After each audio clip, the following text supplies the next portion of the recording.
Hi, this is Frank Schaeffer. I'm a writer and political commentator that comes from a religious right background and then changed my mind, more than 30 years ago now, and became a progressive activist on the other side of most social issues. That's my perspective. But today I want to say something that will be equally annoying to my progressive friends that I make common cause with now on so many fronts, and also to my old evangelical family and friends that I left. And that is this: in the light of the Soviet invasion of the Ukraine, and I say Soviet knowing full well that modern Russia is no longer the Soviet Union, but that's what's going on. It's an extension of the Soviet Union through an ex-KGB agent called Vladimir Putin. As we see this invasion progressing and realize we are now back in 1945 at the end of the Second World War, with Russia making claims on Europe and trying to roll into countries like Poland, Czechoslovakia, and so forth, it puts something in perspective here in the US, and this is the part my liberal friends and my conservative friends will both be annoyed at. It gives perspective to the pettiness of our cultural war here. You know, we are living in a very high-stakes universe. Two huge things are happening right now that make everything else, from women's rights to LGBTQ plus rights, to religious liberty, to everything we hold dear, from the largest parts of the culture wars to the dumber regions of some parts of our woke businesses. One thing stands out, and that is that two huge issues dwarf everything else. One is the environmental issue of global warming. It will not matter if you are a gay person with rights or no rights at all, or killed, when our planet can no longer sustain life. It will not matter whether American cops are brutal or not when our planet can no longer sustain life. There's a second issue now that the Russian invasion of the Ukraine has reminded us of. And that is, we live in a high-stakes world where only a thin line of democracy and democratic practice and the rule of law defends all of us from what's happening to the Ukrainian people today.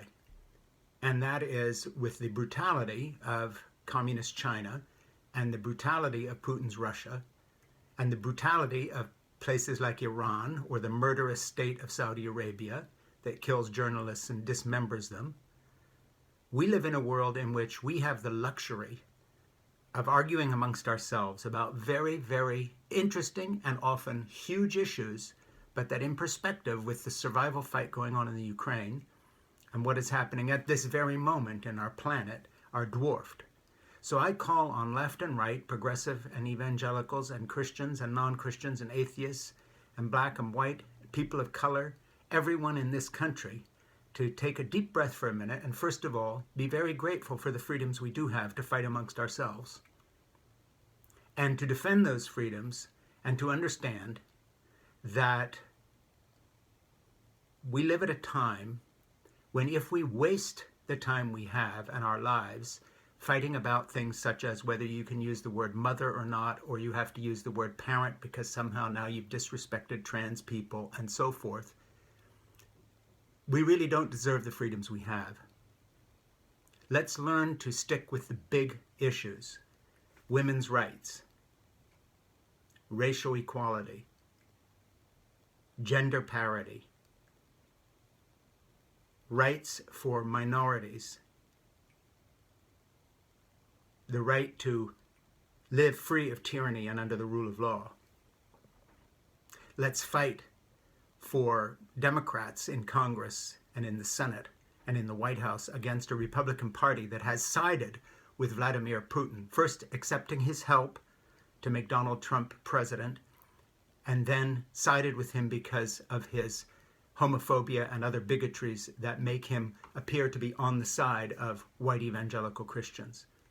Let's start looking at our other issues, minor as they might be or as important as they may be, in the light of the big issues: the environment and the cataclysm that is befalling us as we speak, and the fact that in the Vladimir Putin's Russia, in the aggressive, expansionist Chinese Communist Party, in the Wahhabist traditions of Islam coming out of Saudi Arabia, the craziness of Iran, North Korea, and these other places, we have real enemies, and they wish us dead. So let's take a deep breath here in our culture war and consider the actual position we are in this world as we fight amongst ourselves, and maybe find a way to have some unity and come together to address climate change and come together to address the real and actual threat posed by these rogue, authoritarian, totalitarian states that we are up against in the world. Thank you. My name is Frank Schaeffer.